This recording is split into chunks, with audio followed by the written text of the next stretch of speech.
Good evening, everybody, and welcome. My name is VJ Thomas. I'm the Vice President of the Indo-Canadian Chamber of Commerce, and as my day job, I run a software company called Tangentia. I have with me, and with me today as a moderator, we have the President of the Indo-Canadian Chamber of Commerce, Pramod Goyal. Pramod is also the CEO of Countrywide Financial. So we will have Pramod running a section called Hard Talk. And it is my pleasure to refer to as the father of ethnic food in Canada. So we are very privileged to have BK with us. We also have Kesh Gelda, the president of Gelda Foods. We have Harj Pabla, vice president, Brar Sweets and Ontario Impex of Canada. And we have Zakir Mashadi, who's the manager of business development, TWI Foods and Crispy Bakery. So this is a real, group that represents a lot of the food sector, especially the ethnic food sector. And we're looking forward to a fantastic evening of discussion. So without further ado, we will move to what the talk will be about. We'll talk about the COVID-19 global pandemic and the impact it has had on the Canadian food supply. Food businesses, agriculture, food production businesses we've been like an essential business, but they've also had difficulties. We will talk to our panel about how they navigated COVID-19 and also what they see the future is going to be. And this is all going to be put together by Mr. BK Sethi. So before we the meat of the panel discussion, we'd like to also let you know about the ICCC Small Business Assist Program. The ICCC Small Business Assist Program was started a couple of weeks back. This was when COVID-19 struck, and I now see ICCC was one of the first organizations out of the block. We realize we have a lot of expertise within the organization. We have a lot of people that are experts in the finance, HR, accounting area, and we also have people that need assistance. So we provide a free 30-minute assistance on the phone. You can call in, and if you have any problems in any of these areas, please send an email to iccc@icconline.org and with the heading Small Business Assist, and we will have one of our volunteer experts help out. So today's presentations will be Harj Pabla, Zakir Masadi, Kesh Gelda, BK Sethi. They will lead the initial panel, and then we have a hard talk with Pramod Goyal, and we have a section where there is going to be Q&A with audience.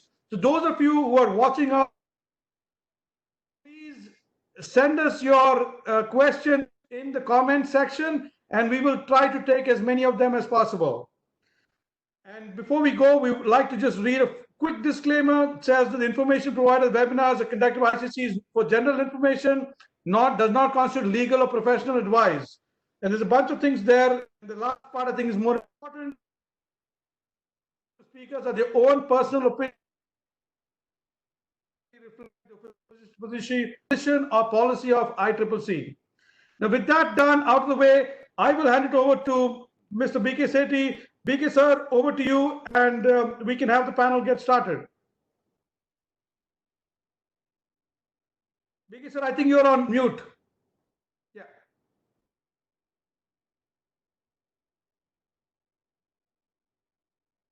BK sir, you're back. Yeah, you're back on mute. Yes, you're good.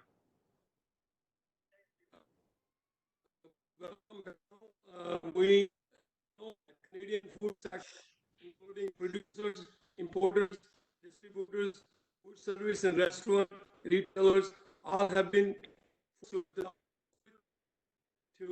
keep their staff, customers, maintaining the flow of goods and service. We have had this challenge with the lifestyle, life-changing challenges that epidemic has presented to food sector.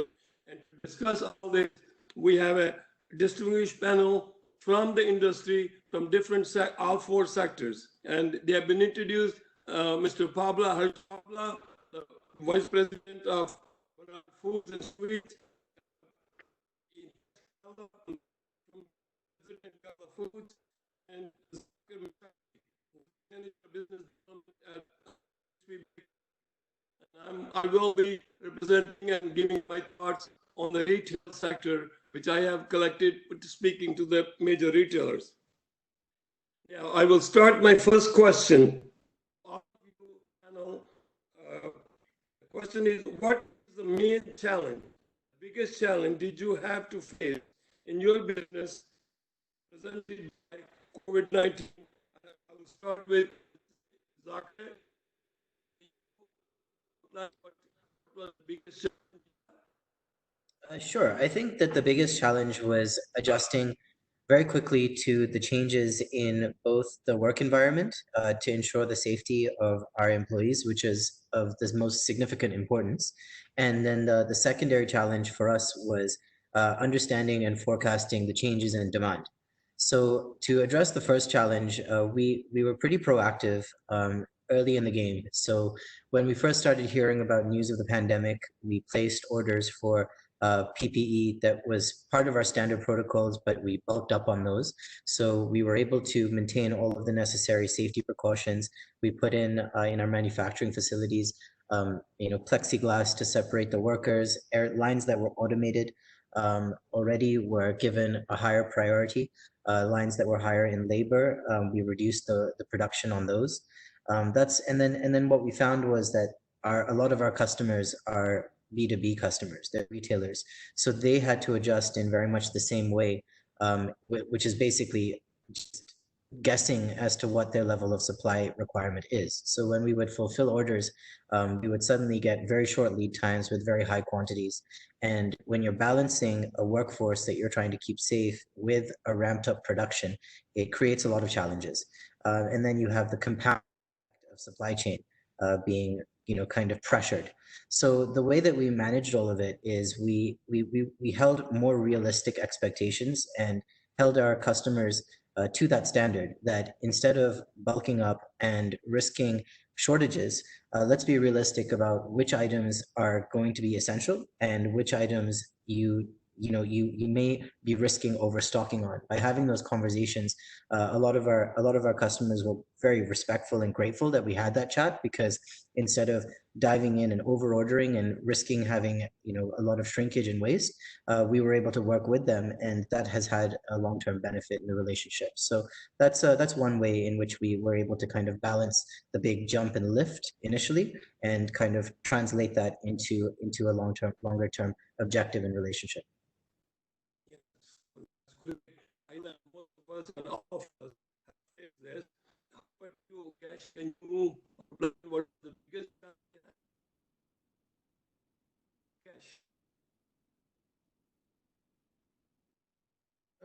cash? Cash, you're on mute, Cash.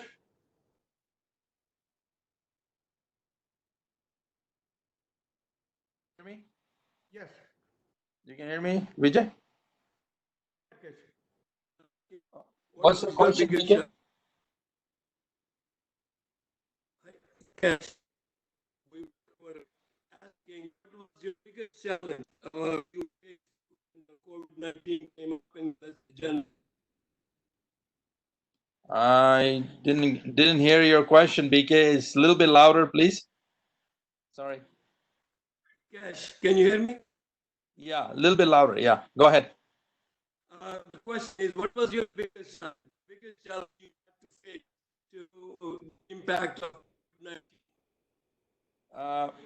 For Gelda Food has three divisions. One is food, pharmaceutical, and laboratory. So for our food division, of course, the biggest challenge was the labor, adjusting our labor to work in the distribution sector that we have. As the containers arrive from overseas, we need to make sure they are unloaded properly, people are available to work. We had to make a two-shift system. So we have safety for the employees with their mask and sanitizing, and they were working morning and they're also working in a night shift. And of course, the demands have increased a lot for the lentils, beans, and spices in the grocery store chains. And we had to be careful, make sure the inventory levels are there to supply all our customers. And of course, safety is very important. So this is the first priority that we are also doing that same thing what Zakir has mentioned. We have added the same system in ours here. A lot of our drivers wear the shields now as they drive, and the warehouse people. So safety is first priority on everything. The management people, 50% of them work from home, 50% from the office. And this is how we're continuing the business going forward with everything, So far it's Thank you. good. Business is good. All I can say that it's always doing well in Canada for the food sector. I heard how would be your take on it? What was your biggest challenge? What was that? What was your biggest challenge, Harj? I'm talking to Harj now. Can you? Yes, can you hear me? You can, Jinder, please go ahead. Our business, I think, Cash and Zakir captured the manufacturing Yes. side of the business very well. So, on our restaurant side, we had to make our biggest challenge was to make a decision on protecting the brand on the restaurant side, where we decided very early on, basically the same day that the announcement was made to shut down the restaurants. We made the decision that same day to basically close all the restaurants, all three, until further notice of that we can figure out how to do takeout and so our biggest challenge was basically all of a sudden closing down the restaurants and seeing if the brand is affected right away. But safety was the first thing on our minds, and treat our employees, customers like family. So we did exactly the same thing that we did for ourselves in our business as well. I know that for all of us. I just wanted to add what we saw in the retail, in the mainstream retail, as well as our ethnic retail. The first thing hit the retailers, inventory levels. And we saw the first week, everybody saw the shelves empty, and every news was covered that we can't get this, we can't get this. That was true. But nobody was at that point realizing the safety part.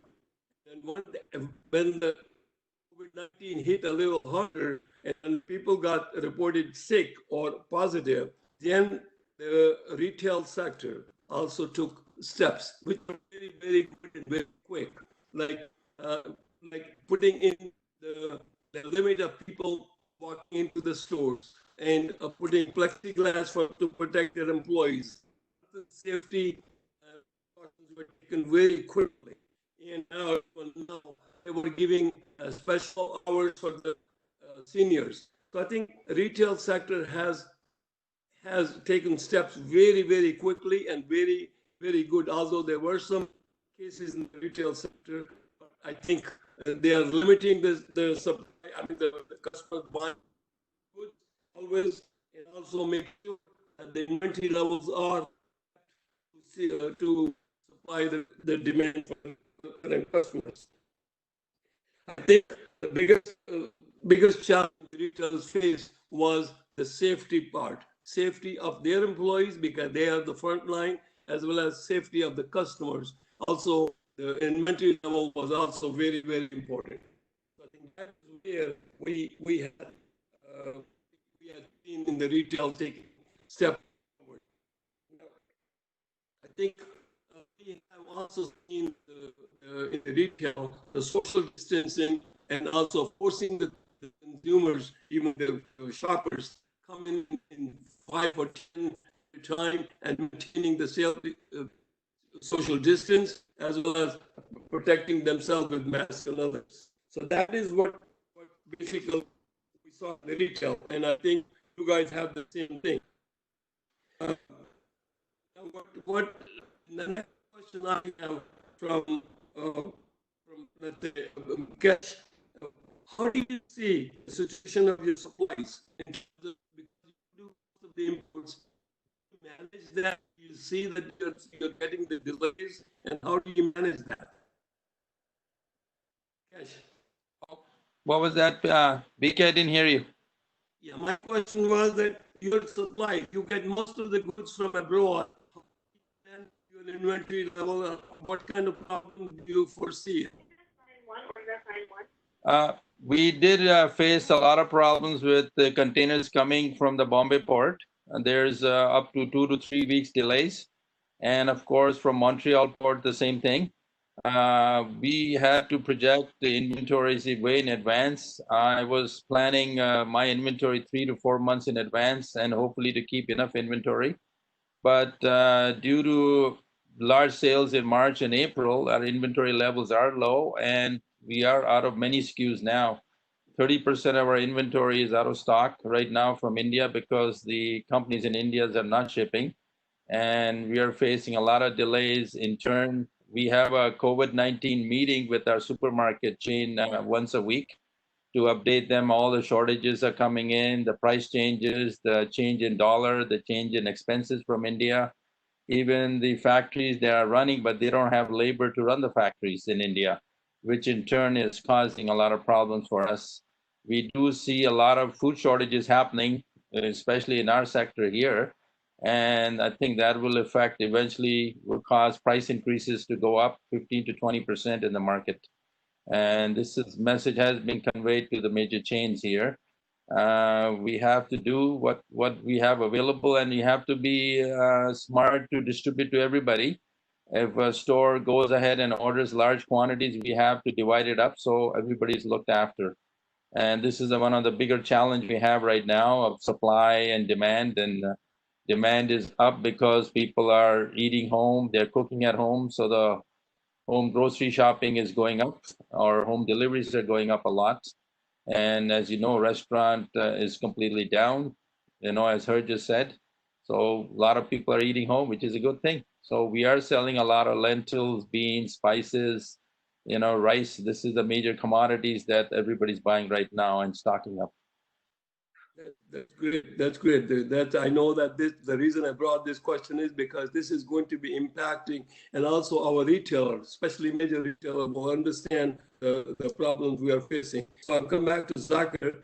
I know that you are a big manufacturer and processor of bakery. You face the problem in raw material and managing the raw material because most of your food coming up from here also. So do you see problems? Yeah, we have seen a lot of changes in supply chain for sure, and we've definitely had to make some adjustments. We do import some of our raw materials from abroad. For example, we have some film that might come in from India. We have some packaging that comes in from the States.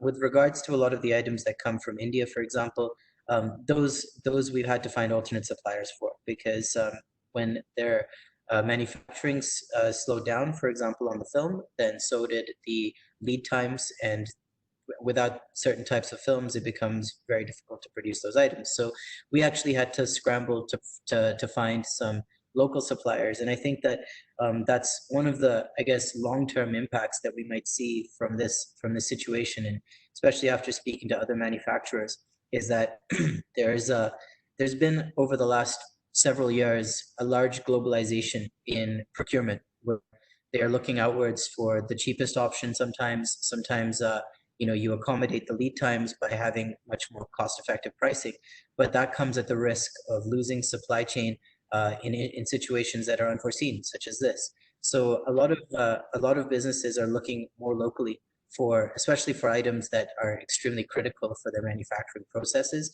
and don't have very easy, suitable substitutes. And I think that that's one of the interesting effects of the pandemic, is that local businesses will start to become a little bit more, I guess, useful to the supply chain in areas where they may not have previously been as competitive, just because they are able to, they're able to be more flexible, and they're more reliable in situations where cross-border trade becomes limited. That's effectively the major way that we have kind of tried to address issues where we are not able to procure things easily. In terms of affecting our production, we've been fortunate enough that a lot of the ingredients that we purchase are readily available. A lot of them are commodities, so there's a lot of alternate suppliers out there, and we've been able to manage without significant disruption, aside from a few things here and there. The next question I have is about food safety. We know we are doing our employees and the customer safety. Food safety is going to be the biggest concern even after the COVID-19 comes back. I was on with Omni TV yesterday. The first question she said that I love samosa, but I don't eat anymore because I'm afraid. Mr. Pabla, you are the biggest manufacturer. How do you take making sure that food safety is the prime, because consumers are going to buy your product with some sort of guarantee that it is produced under strict safety conditions. Mr. Pabla. So our facility currently is regulated by SQF level 2. So we take almost every precaution, basically PPE, social distancing on the actual production floor. But also, you speak about samosa. Samosa is fried product, so there's a very low risk to the samosa actually when it leaves our facility having any type of contaminant in terms of food safety. So we're basically taking SF levels food safety concerns very seriously. We basically, when employees are hired during this period or they're retaining their jobs, we basically have a safety office before they come in morning that clears them to go on to the production floor. That's great.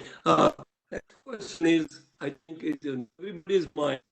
If this happens, if the supplies are limited, the products and everything is becoming short and difficult, what impact will all this have on food? Because food is the primary thing for everybody. You have to buy, you have to eat food. What will this have an impact on pricing? And mention something, but I will say, Zakir, in your product, do you see a big hike in pricing because of taking all these precautions and the extra steps? They cost money, it's expenses, transportation. Do you think pricing will go up at the consumer level? Zakir? It's an interesting point. There's a lot of there have been a number of price increases that have occurred aside from just because of COVID. And we've seen a lot of that in relation to fluctuation in the currency, with the US dollar becoming stronger. A lot of the costs associated with machinery, capital equipment, that kind of stuff has become more expensive in terms of general overheads, which has increased the cost of manufacturing. But there are other costs that have actually reduced. And for example, the cost of oil, the cost of freight, those have trended downwards. So there's a little bit of a balancing effect. Generally speaking, we can say that there is an increase in costs globally, because with the increase in PPE, the lower production numbers that might be seen, the increased costs for grocery overheads, and perhaps the lower volume levels that they might be accustomed to as a result of less people entertaining, less people going out, and then just the generally decreased amount of demand for specialty items that might have been more efficiently produced as a function of food service. A lot of manufacturers, for example, I'm sure that Harjinder can relate that, a lot of his manufacturing efficiency comes from the fact that he's able to distribute through food service along with retail channels. And when you lose the ability for a manufacturing company to provide as much through the food service, your cost of goods goes up on your manufacturing side. So those are some of the pressures that I do see pushing prices up a little bit. Yeah, but from the perspective of an immediate impact to customers, I don't foresee anything staggering, especially not in bakery. I can't really speak for other industries such as produce or dairy, but yeah. The reason I brought this up is that, like Harjinder, I know that you have taken so many steps to protect your employee, your product safety, the employee safety, the customer safety. All these things cost money. But do you see that you're going to, you're going to see a price increase in your products at the consumer level? Because all these costs have to be incorporated somehow. Yes, we are because we're a little bit more ethnic, and we use products that are a part of the global supply chain, which are masale and a lot of packaging material. We will see a price increase, but the company is doing everything during this time basically to not let it affect too much, because we understand that everybody's in a very difficult situation. And yes, business is there, but our company looks at it that during this time we're trying to make every step so that we don't have to see it. But yes, the short term and the long term, there will be price concern. But our bigger concern is more about the recipes we have. They have ingredients, specialty ingredients that are coming from India or other people. And those, when they get limited, we're gonna have a huge challenge of uh, of price versus recipe making. So we might be flying something in a plane, a particular ingredient, just so that we can sustain the recipe and the taste profiles of our products, right? Okay, thank you very much. Harjinder, one more question, because you also represent the restaurant industry, because you also have a big restaurant. What do you see in terms of your employment? Like all these people who work with you, would they be able to come back in the same number, or they will lose some job, or would you be able to accommodate them in other businesses?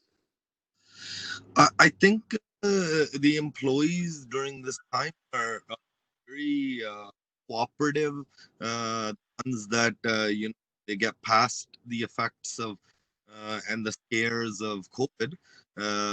But I think employees are contributing just as much to maintain their jobs and the company that they're working for. So our employees, they've started working harder to make sure that the safety is there. Okay. uh, and the customers are felt very welcomed. They're basically doing their job. And at the end of the day, the energy is coming positively. Thank you. Just last question. What do you see right now? We're seeing an approximately 30 to 50% increase in online shopping, for even for groceries. Do you see after COVID-19 releases a little bit, do you see your section or your part of business affected in online business? Yes, the restaurant is significantly affected because all the takeout orders are being placed mostly through online orders, which include Uber, Skip the Dish, uh, and then phone calls as well. But online is a big impact, seeing huge sales shifts because it's contactless delivery to home. That's great. That's great. And gentlemen, Sir, so nice. BK, there is a, your audio is not coming that clearly. So if I may request you to probably speak a little slow, internet bandwidth, or closer to the microphone, please. Okay. Sorry, guys. Thank you very, very much. And I will like to promote Goyal. President of Indo-Canada. Some time, but it just was I was just requesting you to possibly speak a little slower we have people that, it's not coming across that clearly. I'm sorry. Thank you. Okay, gentlemen, let's wrap it up. And we have discussed all 4 or 5 key elements of in our steps we've taken to face this COVID-19 for the best important food sector. The health, the food safety has been number one, and employees and the workers safety too, because without them we won't be able to provide our services. And then we need the customer safety to make sure customers who are buying our products are safe. And these are the things. Then the biggest challenge we have to face and manage, besides safety issues, beside these safety issues, I think we have to manage our inventory levels and supplies so that we can service our customers, also retail restaurants, so that they can service their customers. So I think we've covered all the major issues, and we look forward to this big challenge getting off. We will work together, and hopefully, I think we will win. Thank you, guys, everybody. Now I will introduce Mr. Pramod Goyal, our president of Indo-Canada Chamber of Commerce, to have some questions and comments. Let's talk with Mr. Sir. Thank you, Mr. Sethi. A very good afternoon, gentlemen, and a very warm welcome to all those who are connected with us today.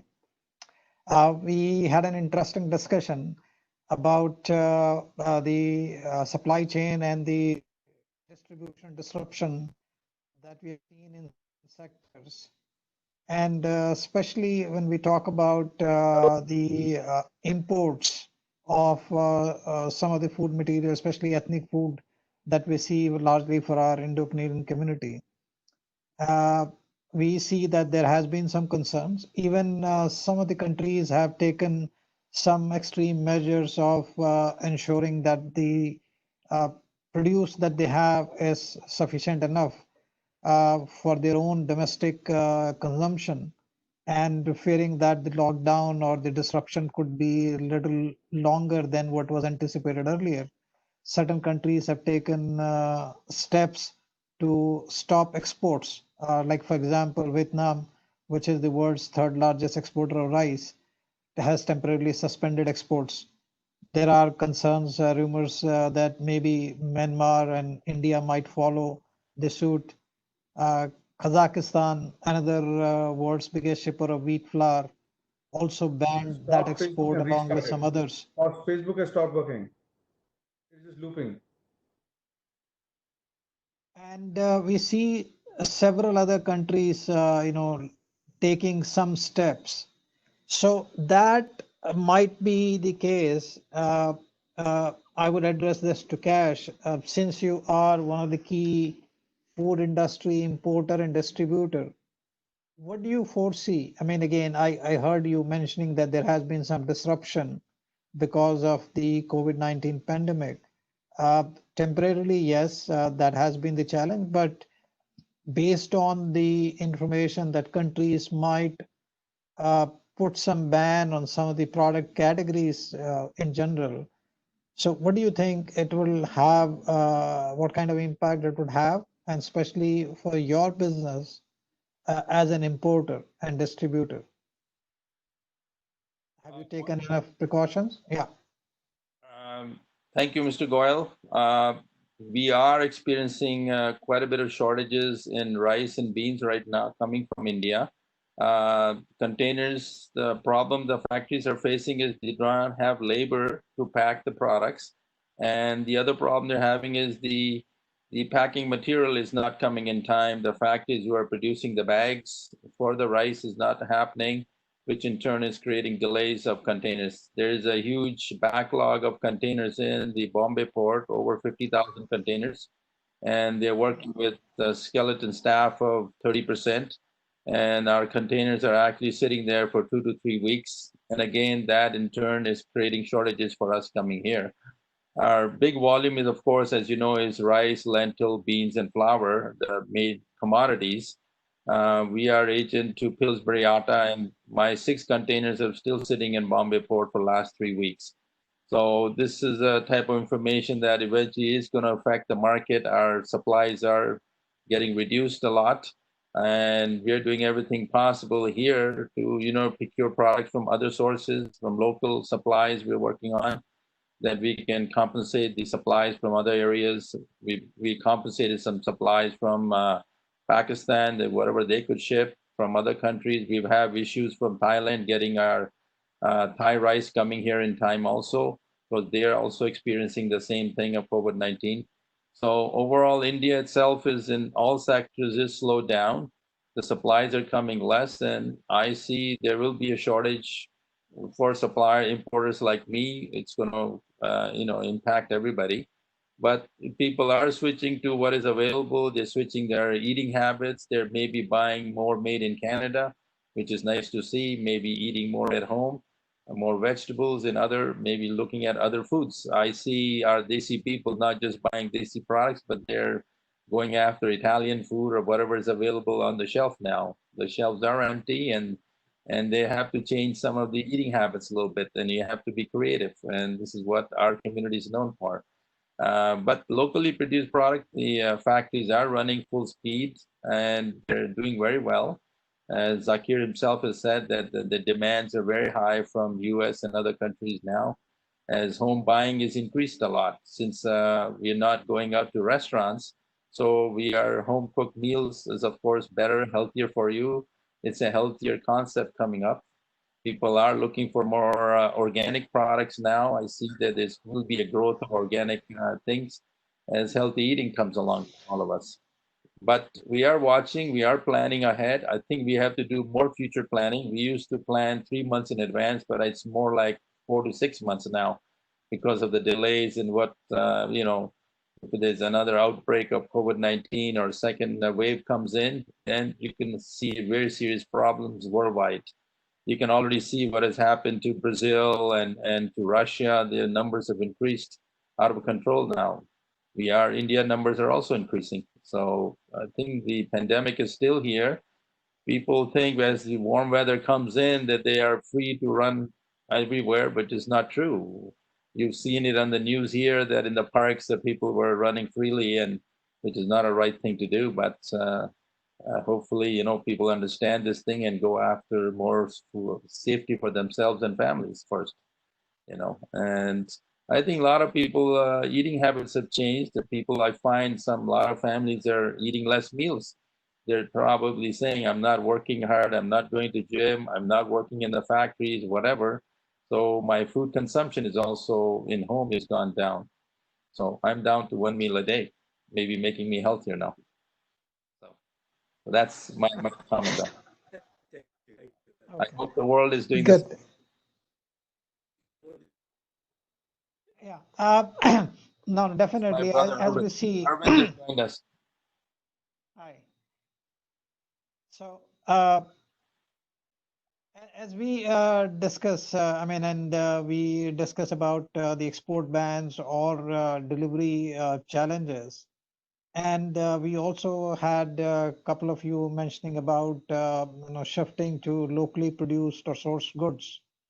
I would ask Harjinder, again, similar to you are also one of your business aspects is that you're also importing and distributing some of the big brands from India.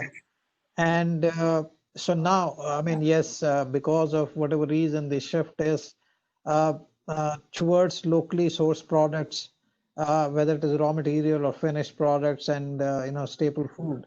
So what do you foresee, in terms of the impact it might have on your distribution side of business? Harjinder has left. Oh, Harjinder is not available? You can Mr. Sethi, you can, give your input. So, sorry? think Harj is, but I think your question is basically is same thing repeating like cash. I think and the raw material and imported goods, we have a problem. Other countries we're importing from, they also have a problem.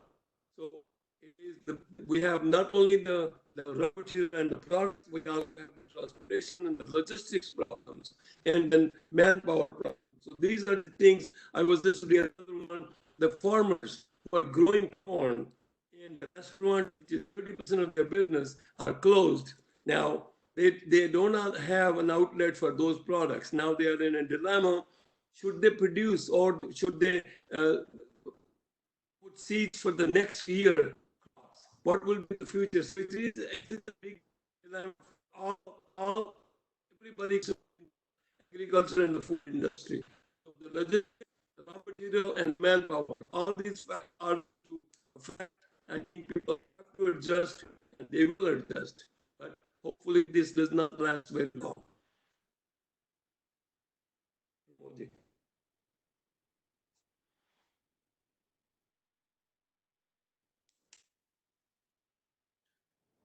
Yeah, I guess Pramodji, are you there? Yes, Mr. Sethi. Again, I think your audio was not very clear, so I couldn't, get a bit of it. But yes, I am. Can you hear me?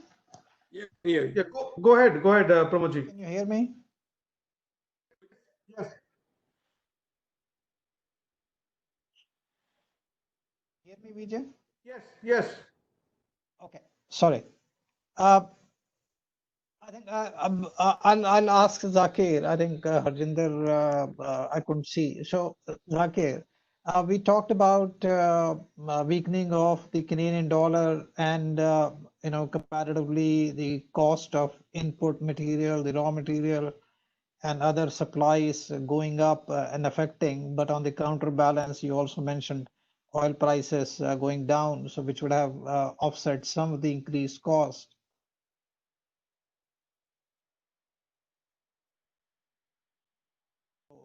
Exports the goods manufactured here to several other countries in the globe. So, does it the current situation impacted your export sales, and especially volume-wise? Of course, that's one. And secondly, does this change in the currency pricing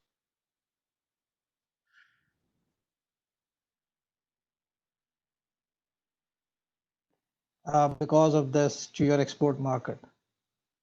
I'm sorry, the audio cut out a little bit on the second. Zakir there? Yeah, I'm here. Can you hear me? Hello? Zakir, are you there? Yes, can you hear me? Okay, well, yeah, I can hear you. Yes. Yeah, sorry, Did you get my question? I got the first half of the question regarding the exchange rate and Yeah, and yeah, I can hear export. you. I didn't get the second part of your question.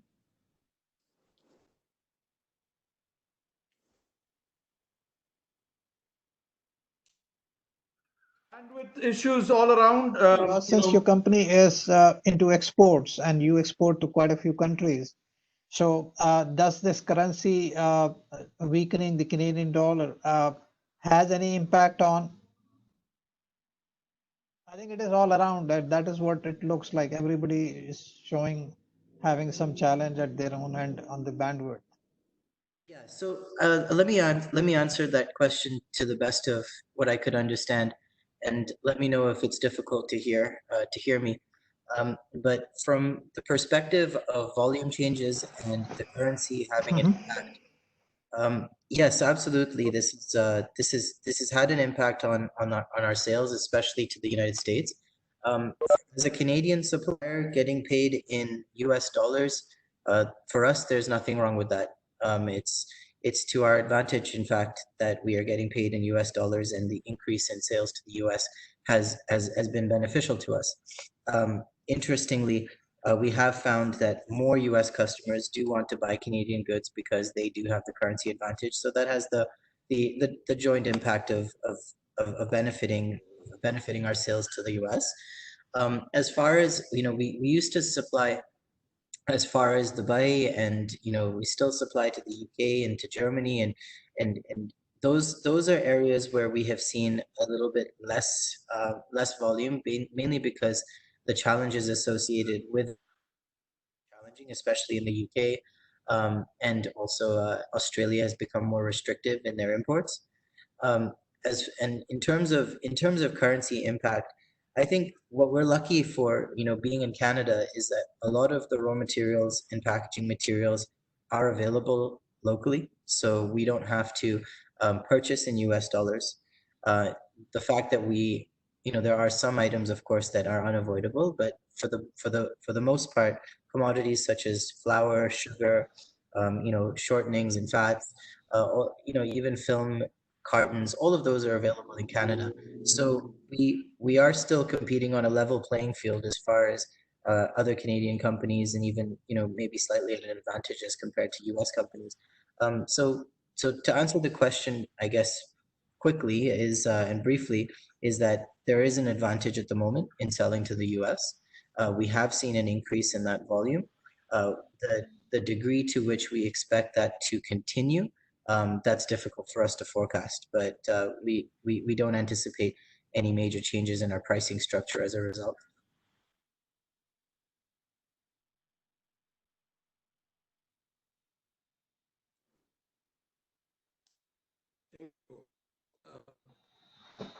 Okay.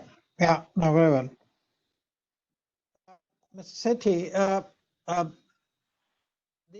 as we're seeing, I mean, you also mentioned about a big surge in online shopping in the food business, where consumers are now ordering online, with not only from restaurants but even grocery shopping. There is an increased trend of people ordering online. So temporarily, yes, this is a shift, but do you think in the longer run, this new trend could become a norm? And of to kind of permanently alter their business model to adapt to the new change. Maybe the total area space required is not as much. More focus would have to be on building up technologically savvy online platforms and delivery structure. What do you think? That might be a shift? Yes, I think Pramodji, this is a good question, and I think was the last part of the question that I asked. I think that this COVID-19 challenge has given an opportunity for online marketers and sellers an opportunity to introduce their services. Before, people were hesitant to go groceries online. Right now, they are forced to, and they're finding it's just giving somebody a trial, a sample to try it. Now they're trying, and 30% of those people who are new sticking it will impact the whole business of grocery business online. It is going to impact the grocery industry retailing, because people have not tried before on they are tried and they are satisfied, because dry goods like canned goods, packaged goods, which has no, you don't have to touch other than the produce. I think it will make a difference, because people are looking for convenience. They find it that it's easy. They get it next day. It will make an impact, but I don't know how much. And I think you will see a lot of changes at the retail brick-and-mortar with more technology. Maybe I was also looking at of vending the thing people don't have to touch, because we are getting used to social distancing and be careful. I don't know. I think future will tell us the whole model of retailing is going to change, have to change. Pramodji?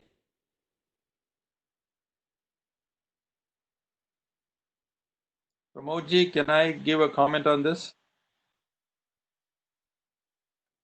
Pramodji, we can't hear you, but I think Kesh, please go ahead. On BK Shetty's comment, I do want to emphasize that Gelder Food carries a large variety of grocery products from India. We have about 2,500 SKUs, and last 3-4 weeks, we have been approached by 5-6 online DC companies who have set up this online delivery system. Just recently was, I think you all know Mr. Basil. I think he's also just started the business now, Tarun Basil, and he's servicing close to 40,000 customers on online system. So this is going to grow. They are servicing students, senior citizens home. They're servicing single mothers homes who are not able to go out. I think there's a huge growing market in this area. We've had a lot of other companies have started this business, and I think this is the future. People are going to order online. They don't mind paying a little bit extra, 10-15% more. A lot of the Canadian supermarkets are also doing e-deliveries now, or people are doing e-pickup. So I think this is the future. We expect that the lifestyle have changed. People have changed their eating habits. People are maybe buying smaller quantities of groceries and getting it delivered on a regular basis to their homes. So this is the way I'm actually seeing it myself too. Any comments from anybody else? Anything you? Kesh, thanks, Kesh. Pramodji, we will come back to you. I think we will go to the audience questions now.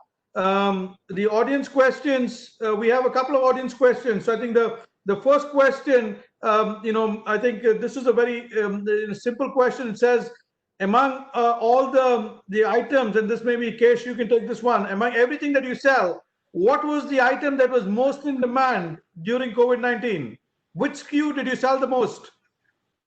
Of course, the basmati rice was our #1 sale, and after that was the lentils. Fantastic. I think that's good to know. I mean, I think, yeah. We've sold times our projections. We didn't expect this. Okay. So Kesh, now thanks, Kesh. We have another question. Maybe Zakir, you can take this one. It says consumers have stocked up on groceries, right? They went and bought a lot of stuff. So do you think, there is going to be a lower demand in the next 2 months? Or do you think that, I think Kesh alluded to the fact that people are now cooking more at home. Do you think that demand to continue to increase, or is it going to drop now? Well, I think, bakery is very different to toilet paper. It's there's you can only have a product in your fridge for so long, right? So the buying cycle for a bakery item is typically, even in a stocked up situation, 2 to 3 weeks you need to replenish. So we have seen cyclical activity in the, where there'll be longer lulls where things tended to be more consistent after the big push to stock up. There was about a 1 week, I guess you could say, lull in sales, and then we started to notice that there was a normalization, and it would kind of come in waves. So I don't think that it's a prolonged period of time that we would not be seeing any sales. I think that industries that have much longer shelf items, such as, for example, like toilet paper is a good example, I think, where if somebody's gone and bought, 8 packs of toilet paper, maybe they don't need to make a trip for that for a little while. But as far as their naan breads and their cake rusks, those types of items, those get consumed pretty quickly when you're at home and you're making chai with your family, and you're likely to have a little bit of an indulgence here and there. So they get consumed almost at a faster rate, I would say, that, everyone's just kind of sitting around and stuff. So, it's I don't think that we have seen that major impact from stocking up. I think it hasn't changed the volume. It has just changed the timing of when we see those cyclical ups and downs. We have a couple more questions. BK, this question is for you. Is this time to start a business importing food? We've got at least 3 or 4 questions about COVID-19 and as a sector, and people are saying, hey, maybe I should. So what is your advice to all the wannabe food entrepreneurs out there? Well, I can say that this is not the right time. Just wait unless you have an innovation. You have some different idea that people are facing. You can do that, and it's perfect. If you can find out a better way of handling the products and the safety, yes, you can. But reporting like you have seen the problem and all other food leaders are facing, you would not be able to, without your experience, you can do that. But I think keep on thinking. The food industry will never let you down, but keep on thinking. You have to find a niche, you have to find a uniqueness, you have to find an innovative ideas to produce and serve the customer with your food products. This is my advice. So, that's, I think, words of advice that, keep your entrepreneur alive, but maybe from a timing, this may not be the best time to jump in. So, Pramod, there's some questions. This is directed to the ICCC. The question here is, if some of these guys want to start a food business, how can ICCC help? What I can say is, Vijay, as you had mentioned earlier when we started the webinar, that ICCC has a lot of expertise in terms of entrepreneurs and consultants and professionals in vast areas, and including the food industry. People like Mr. Gelda himself, even Mr. Sethi, who is also a senior advisor with the chamber. They're all available. I mean, they are. Besides them, there are several other people from the industry that are available. So anybody looking for any guidance, any assistance, any help in terms of any input, of course, they're more than welcome. In terms of providing some logistical support, in terms of information, connections, to get them to the right people, that of course the chamber can play a role on. And of course, it's the entrepreneurial spirit of the individual themselves what will be, I think, the most critical factor in taking up any business venture. Thank you, Pramodji. The last question, we have, we're running out of time, but the last question, I think this is, I'll send this. Case, the question is, you talked about how the Indian government, closed exports and some of those things that, kind of will affect supply. But, one of the people on the chat have mentioned that the Indian government has now announced opening of exports on 4th June. So the question is that enough time for getting the supply for June and July into Canada, or is that too late? It's definitely too late, because by the time the products are procured, they're packaged, they leave India, and by the time they come to Canada, it takes us about 2.5 to 3 months. So that will definitely create a gap for us, maybe 2 months gap by the time the inventory levels are coming in here. We have to plan ahead. I usually plan 3 months in advance, but now I'm planning 6 months in advance, making sure that shortages are looked after and we're looking after our customers here. So it is a little more planning is needed. We have to know our manufacturers in India, who's working, who's in the red zone, who's in green zone. A lot of the factories are still in red zone, so they cannot open. There's a lot of other issues in India itself. And every scenario is different. Like, some factories are open, some are not open. How do I buy? How much I buy? So these are all those, questions happening right now. Thank you very much, Kesh. And that brings us to the end of the Q&A with the audience. I don't know if any of you are willing to take more questions. If more questions come in, we will send it your way, and you can probably answer them, later on. So that brings us to the end of today's evening. I would like to thank our technology partner, Tangentia. We'd like to also thank all of you for attending, those of you on Facebook, those of you attended today for the first time, Thursday Talks. Welcome to Thursday Talks. Those of you who have attended again, thank you very much for coming back and watching us. For inquiries about today's webinar, to inquire how to become a member of the ICCC, about a small business assist program, please write to iccconline.org, or you can visit our website at icconline.org. We have another event coming up. It's next Thursday, same time. We don't have a topic for that next Thursday. So we're also looking for ideas for the topic next week. So if you have any ideas that you think we should carry, please let us know. Thank you very much, everybody. Thanks to the panel, BK, Kesh, and the rest of the panel, Mr. Pramod Goyal. We thank everybody. Pramodji, if you have a last few things to say, over to you, Pramodji. Thank you, Vijay. I wanted to personally thank on behalf of the chamber and the board, all the panelists who kindly consented to take the time and share their input with our audiences. And also, I would like to apologize to all those who are connected with us today. We noticed that there was some technical disturbance because of low bandwidth with a couple of individuals who were operating from different locations. So the audience could not probably hear very clearly.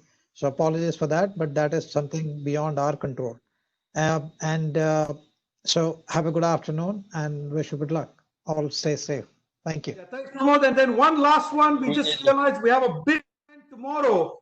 So Shiv Khera is going to be at the ICCC and we are going live. So all of you, please go to our Facebook page. We will be live with Shiv Khera tomorrow. So thank you very much, everybody. Have a good evening. Thank you. Thank you. Thank you.